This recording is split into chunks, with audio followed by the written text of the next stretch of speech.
créer un musée ou un visitor center. Chaque mot compte dans ce dossier racontant le débarquement. Le projet a été annoncé par le président de région Hervé Morin il y a 2 ans. Objectif, le 80e anniversaire du débarquement. Et c'est le choix de la rédaction ce lundi.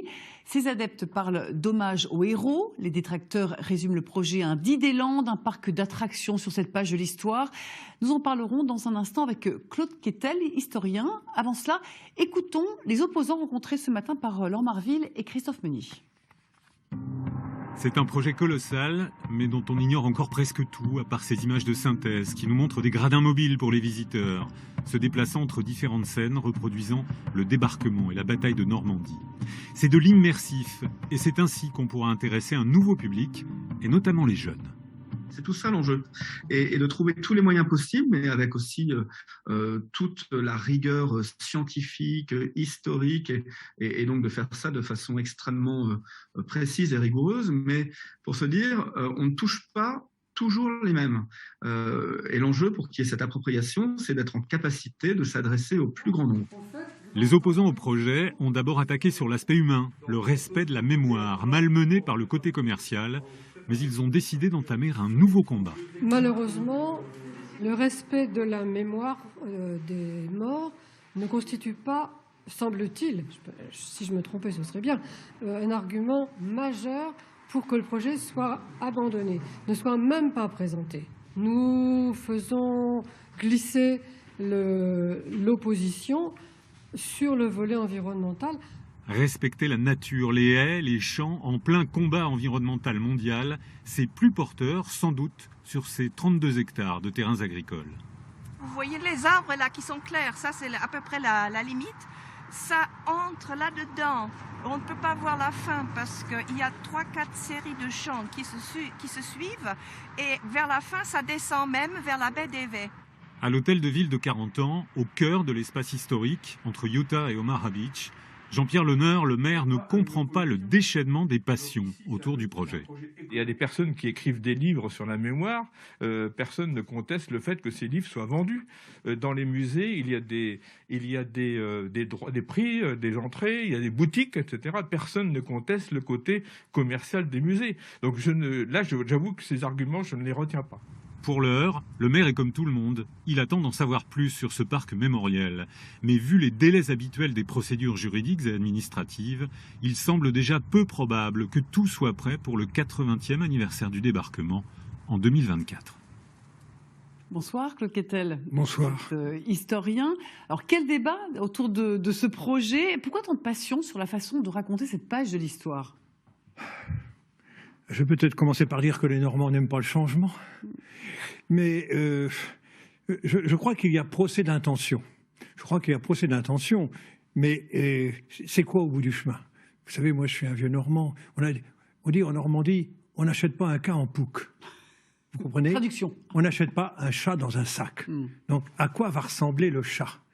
Mais de toute façon, au départ, selon moi, ça va dans le bon sens.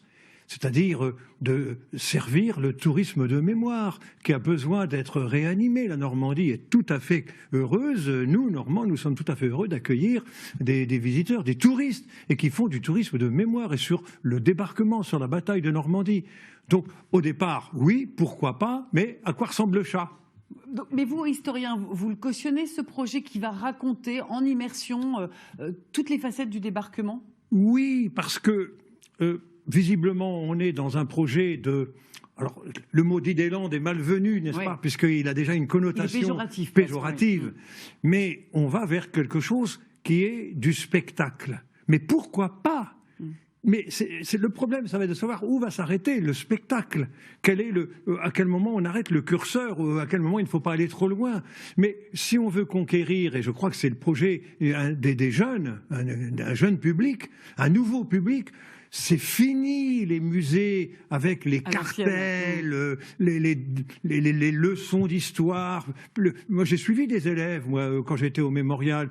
Ils ne les lisent pas, ces cartels. Donc, à mon avis, au départ, oui, tant mieux, bravo. Mais encore une fois, à quoi ressemble le chat?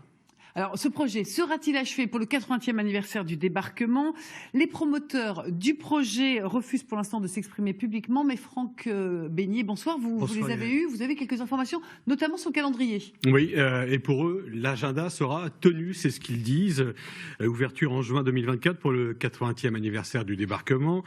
Ça ne sera pas un parc d'attractions, effectivement, on l'a rappelé, on ne jouera pas à la guerre, m'ont-ils répété. Pour l'instant, un scénariste travaille sur le film de 50 minutes qui sera projeté en version dynamique, mais on ne montera pas dans des barges en se mettant à la place des soldats qui ont débarqué le 6 juin 1944. C'est ce qui avait été dit, ça sera validé par un comité scientifique. Ils ne comprennent pas, justement, l'opposition des gens qui s'y opposent. Et ce qu'ils nous disent également, c'est que le budget tournera autour de 75 millions d'euros, sans aide publique, avec l'objectif d'accueillir 600 000 visiteurs par an entre le mois de mars et le mois d'octobre. Le permis de construire n'a pas été déposé pour l'instant. On nous promet davantage d'informations autour du mois de juin. Alors, Franck, comment amener de nouveaux publics à s'intéresser à cette Seconde Guerre mondiale? Il faut rappeler que c'est un véritable business aussi pour la région. Oui, tout à fait. Près de 6 millions de visiteurs chaque année, dont 90% dans le seul département du Calvados, où se trouve la majorité des sites, sachant qu'on a 80% du public qui se limite aux plages du débarquement sans aller dans les musées ou dans les lieux purement militaires. On aurait pu craindre qu'au fil du temps, la fréquentation s'essouffle. Ça n'a pas été le cas puisqu'en 25 ans, elle a doublé. Mais il y a un réel besoin, on disait, de se moderniser si l'on veut continuer à accueillir les jeunes et les familles. Et justement, une question à Claude Quettel, justement, sur ce tourisme de mémoire. Est-ce que ça vous choque, justement, qu'on parle de tourisme de mémoire, du tourisme sur la guerre? Non, le terme n'est pas choquant. Il y a un certain nombre de tourismes, il y a le tourisme gastronomique, dont je suis un grand partisan, mais le tourisme de mémoire existe. Il existe partout, dans tous les pays, et ça n'a rien de choquant. Par contre, pour revenir à ce projet, ce qui me paraît aussi intéressant, c'est qu'on dit, oui, il y a déjà 20 musées, pourquoi un de plus?